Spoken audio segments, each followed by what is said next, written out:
Shalom, shalom. I'm so pleased to see so many people today, considering, by the way, which is very la nice. situation. En passant, la semaine passée, on a eu une belle conférence sur la fin des temps en Utah. Et on a parlé de la Russie, on a parlé de la Turquie, on a parlé de Hamas et ces gens-là. Et les prophètes ont parlé d'eux, et spécialement dans la guerre de Gog et Magog, Ézéchiel 38-39. Et un des sujets les plus aimés, c'était la fin des temps pour l'Église et l'immoralité qui grandit et ce qui va arriver avec l'Église. On a eu un bon temps. On prépare déjà une autre conférence l'année prochaine. Et il y en aura un autre bientôt à Calgary où on ira annoncer la parole. Le coronavirus cause beaucoup de problèmes présentement à travers le monde et plusieurs aussi endroits sont fermés dans notre ville. Et ça a été appelé une pandémie maintenant et c'est vraiment sérieux. Le mot pandémie vient du grec pandémos, qui veut dire tous les peuples. Donc c'est une maladie là, qui est mondiale maintenant. C'est un nouveau virus et c'est différent de ce que les gens ont connu jusqu'à maintenant. Ils sont en train de chercher à trouver un vaccin. Mais laissez-moi vous dire, nous ne sommes pas dans les temps de la tribulation. Nous ne sommes pas à la fin, complètement à la fin. Mais ça a été prophétisé par notre Messie, par Jésus, notre Messie. J'en ai parlé il y a quelques semaines et dans le courriel que j'ai envoyé hier ou avant-hier, dans le contexte de la fin des temps, dans Matthieu 24, Jésus nous dit en général les caractéristiques générales qui vont arriver pendant le temps de l'Église, juste avant l'enlèvement de son Église. C'est là où nous sommes rendus vraiment au seuil de cet enlèvement et Jésus nous a dit que tout cela ne sera que le commencement des douleurs, après qu'il ait parlé de peste ou d'épidémie, qu'on pourrait dire, c'est un autre synonyme. Donc, c'est des avertissements, dans le fond, qui nous est arrivé, le commencement des douleurs. La tribulation, les temps de tribulation, tous les prophètes en ont parlé. Mais là, on voit que ce n'est que le commencement. Et il y en a déjà eu dans l'histoire récente. En 2009, il y a eu la grippe porcine qui a tué environ, ils ne savent pas exactement, entre 150 000 et 575 000. Et en 1918, il y a eu la grippe espagnole qui a tué entre près de 50 millions de gens. Donc, il ne faut pas minimiser le coronavirus, mais il faut le mettre en contexte et nous avons besoin quand même de nous protéger de ce virus. Ce matin, j'ai lu qu'il y a déjà plusieurs cas qui sont encore découverts. 125 000 d'ajoutés présentement dans 118 pays différents.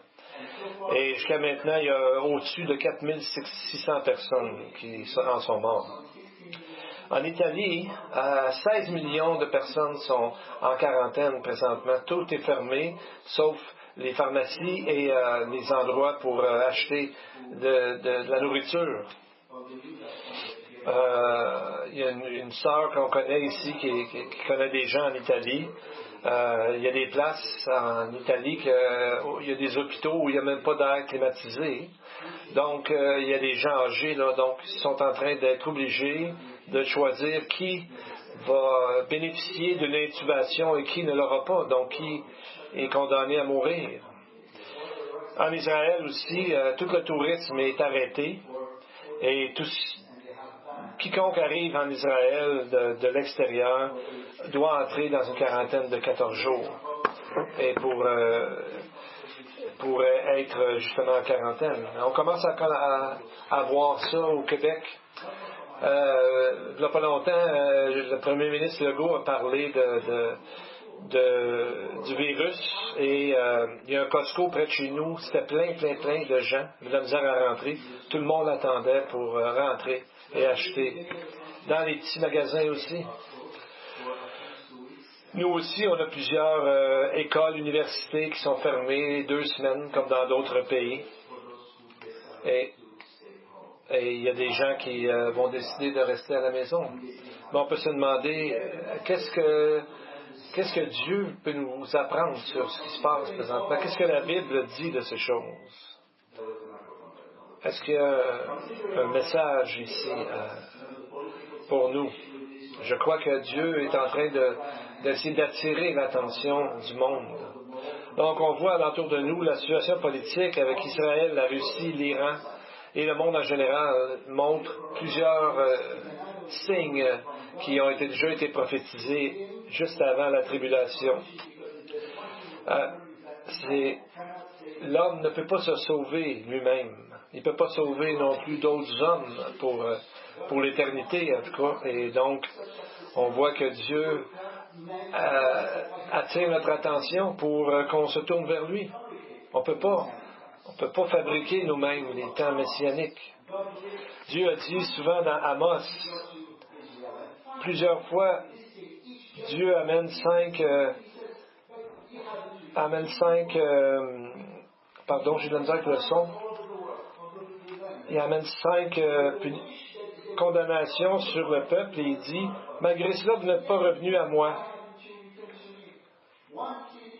Dieu dit dans le chapitre 4 d'Amos, 5 fois, il dit, mais malgré cela, vous n'êtes pas revenus à moi. Donc Dieu leur a envoyé des sauterelles. À un autre endroit, il y avait des épidémies, des maladies, et il leur disait, pourquoi ne vous êtes-vous pas tournés vers moi? Donc, la Bible est claire que tout le monde, dans le fond, sait qu'il y a un Dieu. Et c'est une façon pour lui d'attirer notre attention, de retourner vers lui, pour le connaître. On a eu tellement de calamités, de catastrophes dans les derniers temps. En Australie, les feux,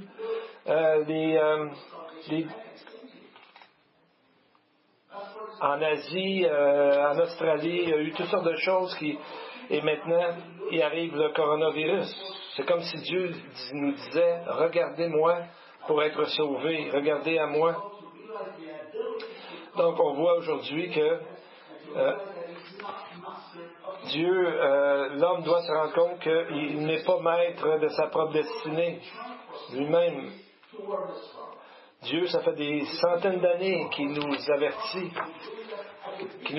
qu'il revient bientôt. Donc on voit que les gens ne sont pas prêts à ça. On voit les paniques et tout ça, c'est que les gens ne se tournent pas vers Dieu, mais vers d'autres choses.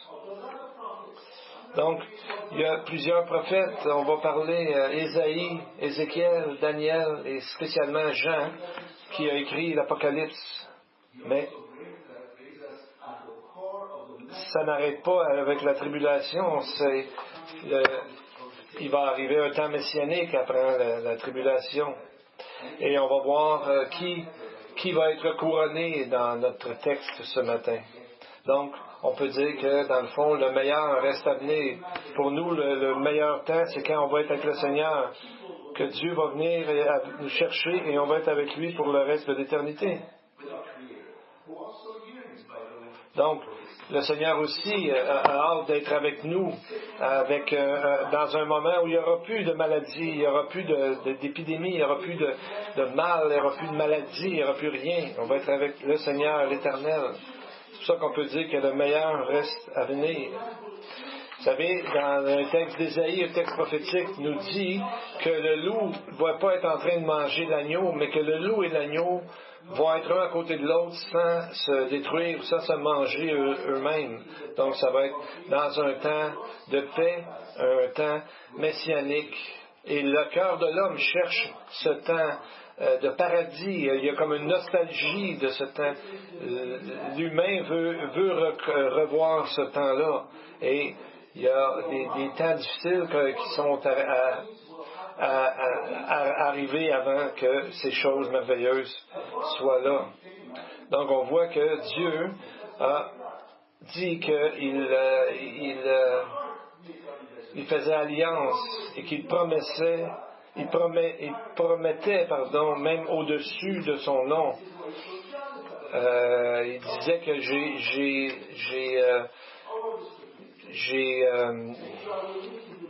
je fais alliance avec vous et je le jure par mon nom, même au-dessus de mon nom.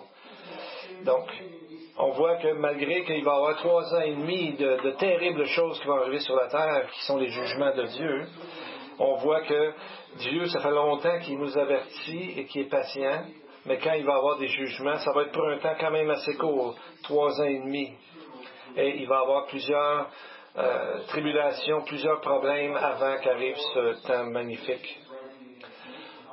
On voit que quand Jésus dit que les gens vont se monter un contre l'autre, une nation contre une nation, un royaume contre un royaume. Donc, si on regarde 3 ans et demi, ça va être court et il faut compter aussi par le temps de fonctionner de la Bible pour compter les mois. Les mois dans la Bible, c'est des mois de 30 jours. Donc, c'est 3 ans et demi, mais peut-être un peu plus court que 3 ans et demi, ou 42 mois. Donc, il y a plusieurs prophètes qui en ont parlé. Et il va y avoir justement l'accomplissement de ce que tous ces prophètes-là nous ont dit. 16 différents prophètes ont parlé de ce temps. Et Jésus nous en a parlé aussi. Et Paul aussi nous dit de se préparer pour ça et que Dieu revient bientôt. Donc c'est ma prière que plusieurs ce matin vont se tourner vers Dieu pour leur salut et pour être rassurés, pour être à lui pour l'éternité. On va regarder notre texte, Zacharie, la dernière vision, ou la 7e prophétie, si on veut, des 4 chariots. On va lire des versets 1 à 5, premièrement du chapitre 6. Je levai de nouveau les yeux et regardai, voici 4 chars sortaient d'entre 2 montagnes, et les montagnes étaient des montagnes d'airain ou de bronze. Au premier char, il y avait des chevaux roux, au second char, des chevaux noirs, au 3e char, des chevaux blancs, et au 4e, des chevaux tachetés rougeâtres.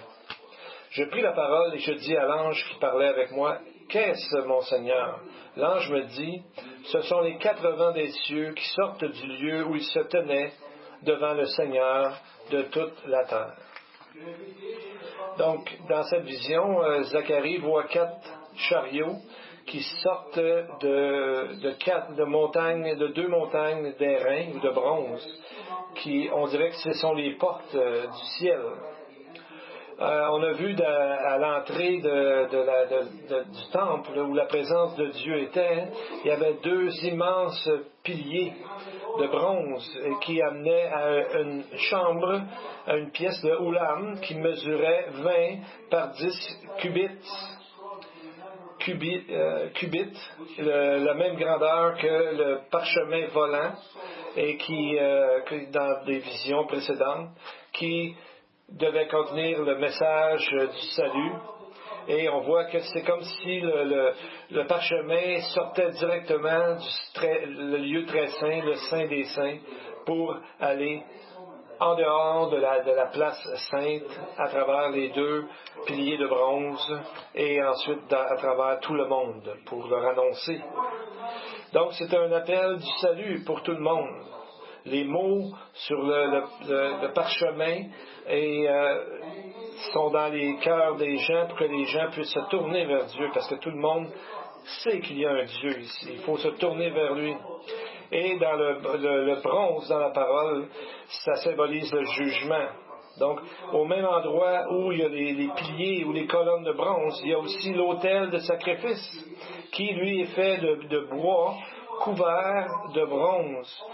Comme ça, le bois ne brûle pas. Et de la même façon, quand on sacrifie des animaux, le sang coule sur le bronze et ne touche pas au bois. C'est vraiment l'image de Jésus qui a pris notre place. Jésus est venu comme un humain, comme le bois, et qui nous protège de tout mal, finalement, et qui nous purifie. Comme dans l'endroit où on allait vers le temple aussi, il y avait le bassin de la purification qui était aussi fait d'airain ou de bronze.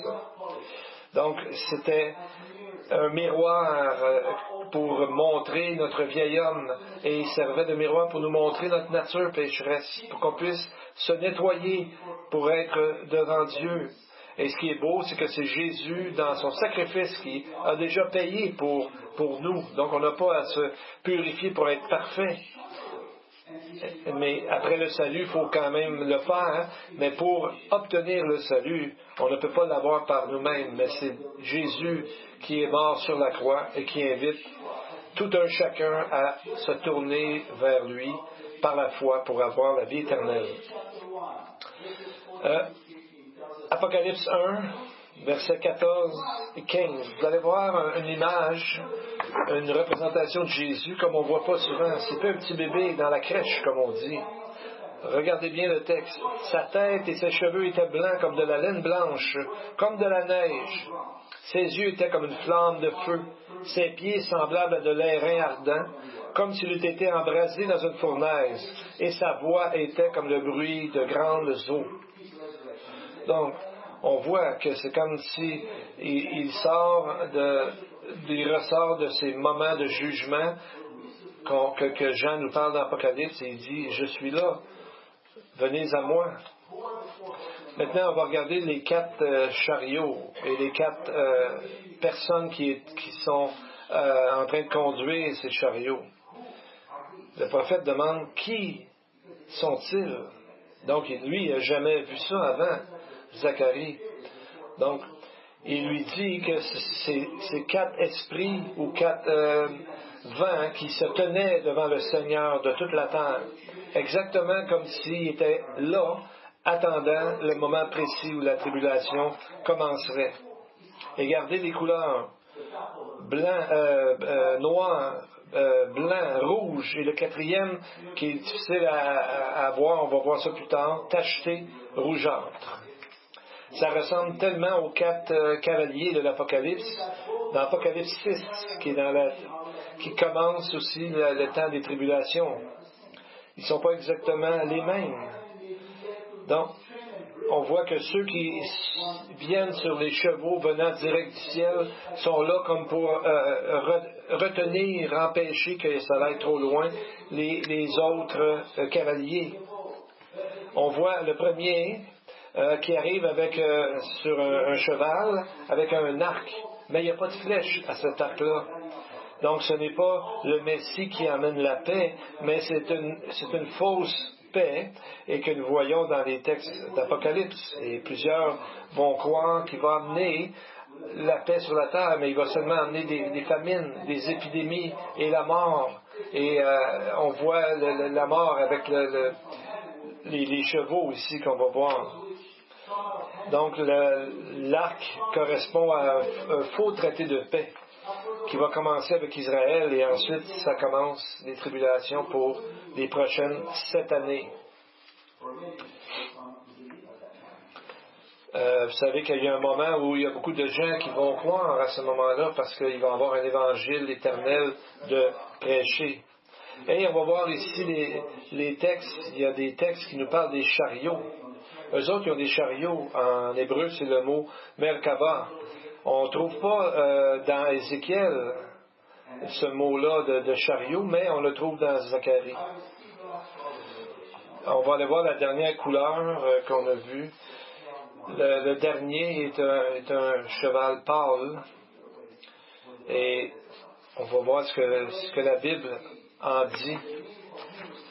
Celui qui le montait, Apocalypse 6:8, celui qui se montait se nommait la mort, et le séjour des morts, ou Hadès, qui l'accompagnait. Le pouvoir leur fut donné sur le corps de la terre pour faire périr les hommes par l'épée, la famine, la mortalité, par les bêtes sauvages de la terre. C'est quelqu'un qu'on ne veut pas rencontrer.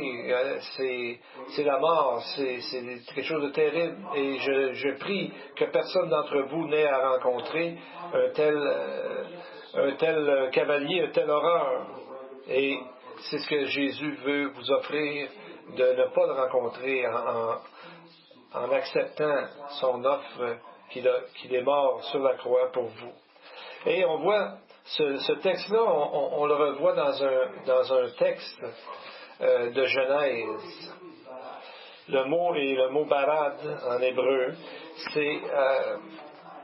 On le voit 29 fois. Et c'est toujours associé avec le jugement. On le voit 29 fois. Et dans ces 29 fois, 22 sont en relation avec les plaies d'Égypte. Ça veut dire aussi, comme synonyme, ça veut dire aussi de la grêle ou de la glace. Ce mot-là est là avec, dans le texte, on parle, le quatrième char, il manque un mot dans nos traductions des fois, le quatrième char, solide de chevaux, tachetés, rougeâtres. Donc c'est le mot amet, c'est le mot solide, fort, puissant. Donc on voit que le mal a une certaine limite et les anges qui viennent de Dieu empêchent que le mal aille trop loin. Et voyez-vous ce que Zacharie nous dit au sujet de où vont ces 4 chariots. On va voir aussi dans Apocalypse un texte parallèle. Lisons Zacharie 6-8. Les chevaux noirs attelés à l'un des chars se dirigent vers le pays du septentrion. Ça, c'est le nord. Et les blancs vont après eux. Les tachetés se dirigent vers le pays du midi. Les rouges sortent et demandent à aller parcourir la terre. L'ange leur dit, allez, parcourez la terre. Et ils parcourent la terre. Il m'appela, il me dit, vois, ceux qui se dirigent vers le pays du septentrion font reposer ma colère sur le pays du septentrion qui est le nord. Quel est le pays du nord où est-ce que les chevaux blancs et noirs vont? Ce qui est au nord d'Israël et dans le contexte, ça doit être Babylone, l'ennemi juré, si on veut, d'Israël et de tout ce qui est bien et de tout ce qui est de Dieu. C'est à cet endroit-là qu'on a vu dans les textes précédents, les semaines précédentes, que le épha ou la mesure dans laquelle la femme qui représente l'iniquité a été transportée dans le pays de Shinar, qui est Babylone. Donc, on voit que déjà dans Genèse 11, pendant la généalogie, ça s'arrête avec la lignée de Shem, de qui descend le Messie. Et ensuite, ça s'arrête là, et ensuite on a l'histoire de la tour de Babel, et ensuite ça continue la généalogie de Shem. Donc il y a une raison avec ça. Et on voit aussi plus tard qu'Abraham, dans le chapitre 14, il est choisi comme le père de tous les Juifs, de ceux qui vont avoir la foi. C'est le père de tous les croyants. Donc, dans Zacharie, on voit le moment exact où est-ce que le couvercle est levé sur l'effort ou la mesure dans laquelle l'iniquité est assise et que la personne, on l'a vu la semaine dernière ou 2 semaines, a repoussé dedans. Jusqu'à un moment précis où Dieu va la faire sortir. Babylone, c'est le symbole de la rébellion et il sera détruit. Babylone n'existe plus présentement comme ville, il essaie de la reconstruire, nous savons, mais l'idée est que l'esprit de Babylone n'est jamais mort. Il existait dans Genèse 11 et il existe encore aujourd'hui, mais un jour il sera totalement détruit, nous dit la parole dans ce texte-là et dans d'autres textes. Dans Apocalypse, on le voit dans 16, 14. Et je vis sortir de la bouche du dragon, Apocalypse 16, 14, de la bouche du dragon, de la bête et de la bouche du faux prophète, 3 esprits impurs, semblables à des grenouilles. Ce sont des esprits de démons qui font des prodiges et qui vont vers les rois de toute la terre pour les rassembler pour le combat du grand jour du Dieu Tout-Puissant. Et ils se rassemblaient dans un lieu appelé en hébreu Armageddon. Cette place, nous savons que c'est les quartiers généraux de ces armées-là, car la guerre va se répandre sur toute la terre. Donc, les gens pensent aujourd'hui qu'ils ont la souveraineté, ils ont le plein contrôle sur leurs affaires, sur leurs choses, mais là on voit que ça ne prend pas grand-chose pour que le monde devienne sans dessus-dessous. Donc on voit que De la même façon que quand Jésus est venu, il y avait un paquet de démons qui ont été déchaînés. De la même façon, à la fin des temps, il va y avoir un paquet de démons sur la terre déchaînés contre l'apparition bientôt de Jésus, qui va revenir à sa seconde venue. On parle du sud. Ensuite, pour les autres chevaux, on parle de sud ici, habituellement en hébreu, c'est Negev, qu'on voit 80 fois dans la parole, mais là, ici, c'est le mot Théman, qui est utilisé seulement 20 fois pour le sud, comme on voit sur la carte. Et ce nom nous amène dans plusieurs endroits dans les Écritures. C'est où ça, Théman? Pour vous donner une idée, Théman, c'est souvent utilisé comme un synonyme de Édom, l'autre ennemi mortel, ennemi juré d'Israël. En plus du nord, il y a celui-là ici, au sud. Au nord, on a Babylone, et au sud, on a Théman au Édom. Lorsqu'il parle de ces textes-là, on voit, quand Jésus parle de l'enfer, il dit « L'enfer est un endroit où leur ver ne meurt jamais, leur feu ne s'éteint jamais. » Et Daniel nous dit que nous irons soit dans la félicité éternelle ou dans l'éternité, loin de Dieu. C'est ce que Daniel nous a dit. Donc, pourquoi ne pas dire Édom et parler surtout de Théman? Pourquoi? Théman, sa capitale est Pétra. On voit que Dieu va garder un reste de la colère de l'ennemi. Dieu va garder un reste. Et qui il va garder? C'est le peuple juif. Avez-vous remarqué que l'antisémitisme grandit? Ça va grandir encore. C'est écrit dans les prophéties. Donc, à la deuxième venue de Jésus, nous lisons dans Habakkuk 3:3, Dieu vient de Théman, le Saint vient de la montagne de Paran. Sa majesté couvre les cieux et sa gloire remplit la terre. À ce moment-là, Isaïe 63:1 nous décrit sa seconde venue. Qui est celui-ci qui vient d'Édom, de Botsra, en vêtements rouges, en habits éclatants, et se redressant avec fierté dans la plénitude de sa force? C'est moi qui ai promis le salut, qui ai le pouvoir de le délivrer. C'est le Messie qu'on voit ici dans Ésaïe 63:1. Sa protection, elle est décrite dans le chapitre 12 de l'Apocalypse qui nous décrit l'histoire d'Israël qui est dépeint comme une femme qui est dans le désert. Et si on regarde versets 13 et 14 d'Apocalypse 12.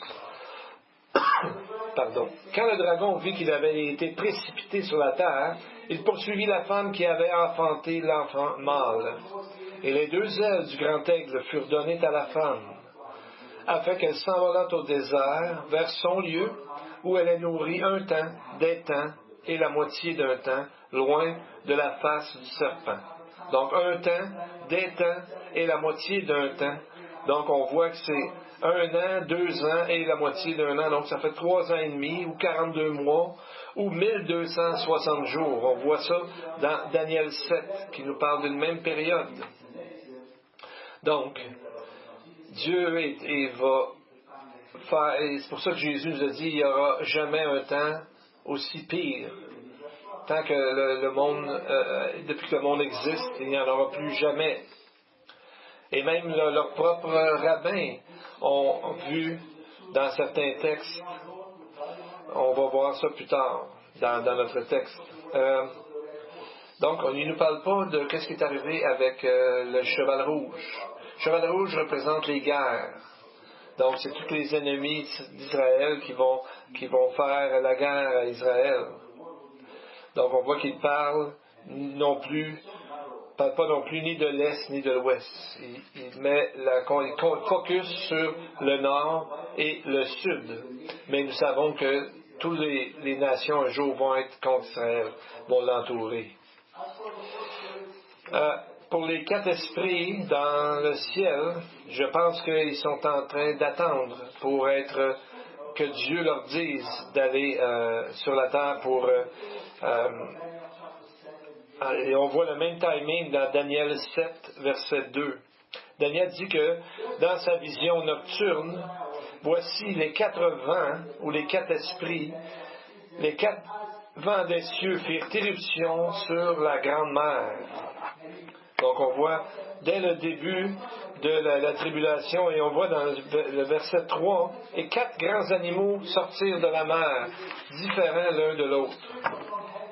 Donc on voit les esprits viennent du ciel pour, on voit, créer toute cette situation que nous avons parlé. Et pour ce qui est du moment, Daniel 7.3 nous dit justement qu'il y a 4 différentes créatures qui arrivent. Dans Apocalypse 4, Jean aussi a vu ces anges. Comme Zacharie a vu aussi. Jean nous dit, il y a devant le trône comme une mer de verre, semblable à du cristal. Au milieu du trône et autour du trône, il y a 4 êtres vivants remplis d'yeux devant et derrière. Donc ils ont des yeux en avant, en arrière, sont remplis d'yeux devant et derrière. Qu'est-ce qui est la mer de verre?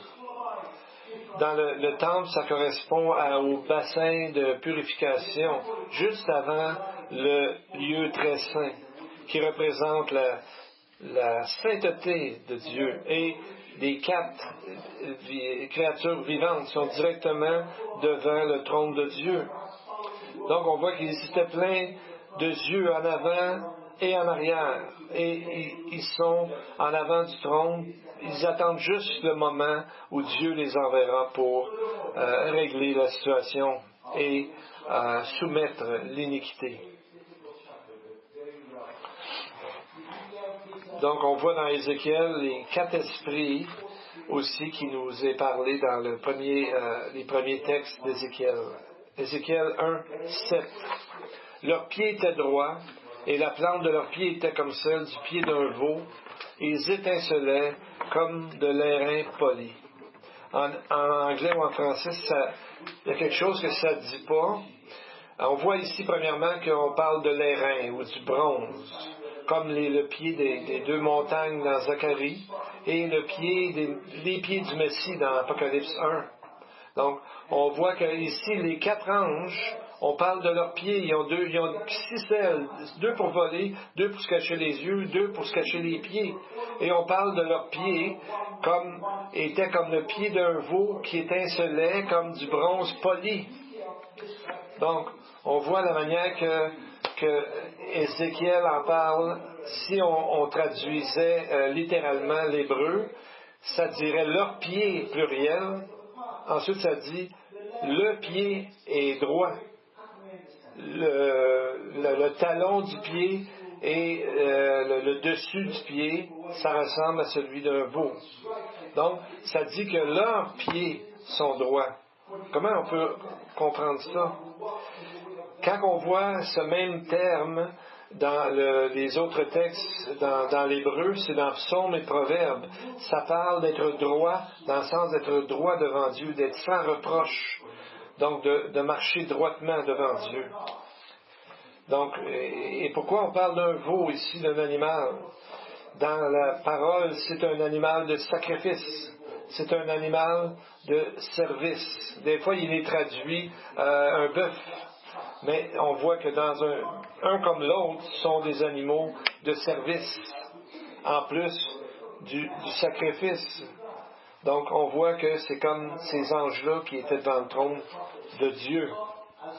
Un autre prophète qu'on va décrire, ce qui a vu une vision semblable, et il parle de ces anges-là qui parlent de 6 ailes. Pardon, tantôt j'ai parlé des 6 ailes pour Ézéchiel, mais ce n'était pas le même texte. Donc, dans Ésaïe 6, c'est là qu'on a 6 ailes, et il y en a 2 qui qui sont pour se cacher les yeux, les autres dont ils se couvraient la face, 2 dont ils se couvraient les pieds, et 2 dont ils se servaient pour voler. Ils criaient, Saint, Saint, Saint est l'Éternel des armées, toute la terre est remplie de sa gloire. Donc, on voit, ils sont directement sur la mer de verre ou de bronze poli, et ils sont là. Ils sont tellement près de la sainteté qu'il faut qu'ils se cachent la face. Et ils disent toujours Saint, Saint, Saint est l'Éternel, parce que pour l'éternité, ils n'en reviendront pas, ils n'en reviennent jamais comment Dieu est bon et puissant et magnifique et pur. Donc c'est pour ça qu'ils disent toujours ça. Et on voit, c'est là bientôt qu'on va aller dans un endroit de paix et d'amour pour l'éternité. Pour les détails des 4 anges et des guerres, c'est que Zacharie va en parler dans les derniers chapitres du livre. Mais, comme on voit souvent, c'est que le Seigneur donne le meilleur vin à la fin, contrairement à ce que les gens font souvent. Et ce qui suit, c'est le meilleur de tout. On va en parler aussi la semaine prochaine, mais là, on va voir le couronnement du Messie. Dans les versets 9 à 11, on est ramené sur la terre, mais le langage, ici, la façon de parler, c'est pour nous faire porter attention à certaines choses. Verset 9. La parole de l'Éternel me fut adressée en ces mots. Tu recevras les dons des captifs, Eldai, Tobia et Jedaya, et tu iras toi-même ce jour-là, tu iras dans la maison de Josias, fils de Sophonie, où ils se sont rendus en arrivant de Babylone. Tu prendras de l'argent et de l'or, tu feras des couronnes que tu mettras sur la tête de Josué, fils de Jotsadak, le souverain sacrificateur. On voit 3 individus ici qui reviennent de Babylone. Donc, ils n'ont pas resté là, mais ils sont venus pour reconstruire le temple avec leur dîme et leur argent. Ils sont revenus. Et la manière qu'ils sont écrits dans les textes originaux sont tellement incompréhensibles que d'une perspective humaine, il y a beaucoup de traductions qui s'en vont un peu n'importe où à cause du texte, de la manière qui est écrit. Mais quand Dieu dit à Zacharie de prendre l'or et l'argent pour faire une couronne, le mot couronne est au pluriel, pas au singulier. C'est comme s'il disait, prends l'or et l'argent, fais des couronnes pour être mis sur la tête de Josué, le souverain sacrificateur. Pourquoi qu'il est au pluriel? Donc, on ne peut pas porter en même temps 2 couronnes. On a juste une tête. Et ils seront dans le temple de Dieu, ils seront là pour mémoire. Verset 14. C'est ce qui nous est dit. Donc, pourquoi c'est pas sur la tête de Zérubabel, qui était à ce moment-là de la tribu de Juda, et on pourrait penser qu'une couronne ne serait plus appropriée à lui mettre à lui. Mais au moment où on parle de lui, où on dit ça, on ne l'a pas vu apparaître là, récemment dans ce texte-là. Pourquoi? Parce que pourquoi les couronnes sont au pluriel? Et pourquoi il faudrait les mettre dans le temple? C'est pour le Messie, parce que le Messie est en même temps sacrificateur ou prêtre et le Messie. Il est les deux dans ces 2 fonctions. Et on voit dans les versets 12 et 13, vous allez reconnaître le Messie, son nom est là-dedans. Verset 12. Tu lui diras, ainsi parle l'Éternel des armées. Voici un homme dont le nom est Germe, germera dans son lieu et bâtira le temple de l'Éternel. Donc, on voit que c'est une petite plante, un germe. Il va germer dans son lieu et il va bâtir le temple de l'Éternel. Au verset 13, il bâtira le temple de l'Éternel, il portera les insignes de la majesté, il s'assiera et dominera sur son trône, il sera sacrificateur sur son trône, une parfaite union régnera entre l'un et l'autre. Donc on voit ici les 2 partie, si on veut, de la couronne de Jésus qui a ces deux fonctions. La branche a toujours été le symbole du Messie, même dans les écrits rabbiniques anciens.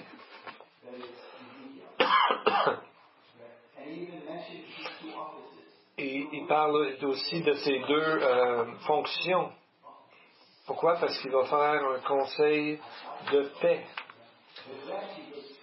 Donc, la branche est un symbole du Messie. Et c'était très bien connu au 1er siècle. Ils savaient que le Messie venait pour mourir. Plus aujourd'hui, ils ont caché ça dans les écrits rabbiniques maintenant. Ils ont enlevé ça. Parce qu'il dit Assad Shalom, qui veut dire qu'il sera prince de paix. Et Daniel, il nous dit qu'il amènera la justice éternelle, Daniel 9, 24. Et dans Ésaïe 9, on nous dit qu'il est le prince de la paix. Aucun homme ne peut amener une telle paix. Donc on voit dans Zacharie le Messie et la branche, la pierre, le serviteur. La pierre au début est petite, mais elle détruit toute la statue dans le texte qu'on a vu dans Daniel. Le serviteur, la montagne, le souverain sacrificateur et maintenant, quoi? Le roi. Amen. Donc, le Messie et toutes ses facettes. Ça commence par une petite plante, ensuite une petite pierre à sa première venue, et pourtant si puissant comme une montagne de bronze, et le roi des rois à sa seconde venue. Donc on voit les couronnes, il est dit, ainsi parle l'Éternel. L'Éternel dit, voici la branche. Donc nous avons à dire aux gens que Jésus revient. Donc, il sera un souvenir. Les couronnes seront pour Hélène, Tobia et Jedaya et pour Hen, fils de Sophonie, un souvenir dans le temple de l'Éternel. Donc, comment ça fonctionnait dans le temple? Selon la Mishnah, qui est la loi orale juive, il disait sur le porche qui amène vers le Oulam, vers la pièce qu'on a vue avec les deux piliers de bronze. Ils ont fait une couronne au-dessus de chacune des piliers, en faisant des morceaux de bois en cèdre pour pas qu'ils bougent. Et on mettait des chaînes en or pour garder ça, pour que ça tienne. Donc, on voit que exactement à l'entrée de la place où Dieu est, dans le Oulam, au début du lieu saint, il y a cette chose-là. Et c'est comme si le texte nous dirait, où est ton sang?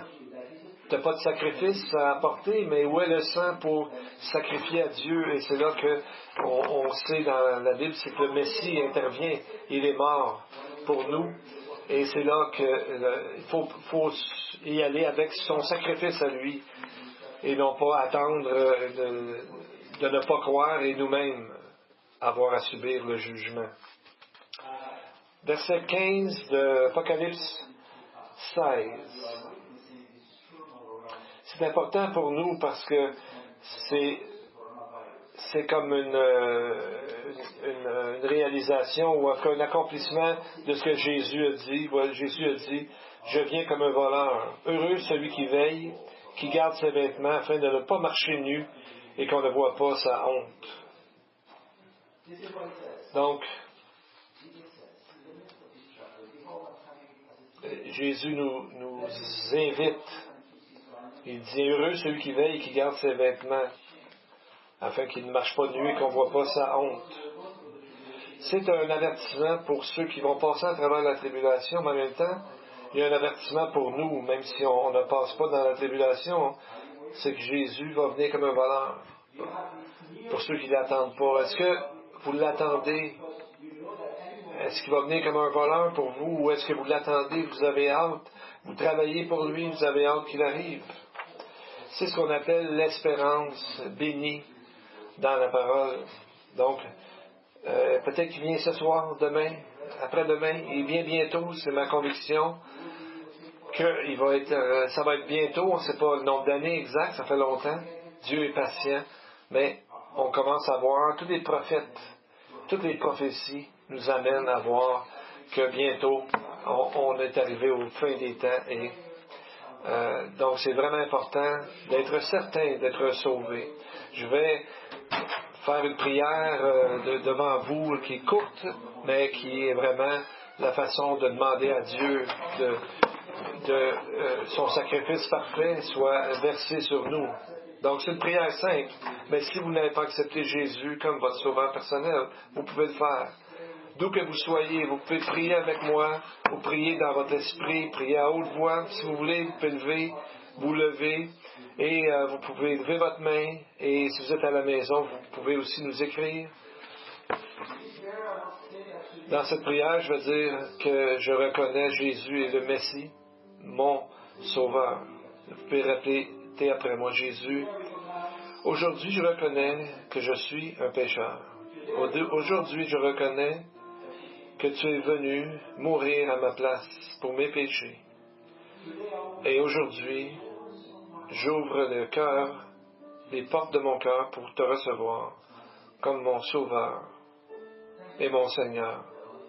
Merci Seigneur d'avoir envoyé ton Fils. Dans le nom de Jésus, nous prions. Amen. Si vous avez prié, écrivez-moi ou venez me voir après parce que je veux prier pour vous. Je vais vous écrire. Que Dieu fasse luire sa face sur vous et vous conduise dans ses sentiers. Amen. Amen.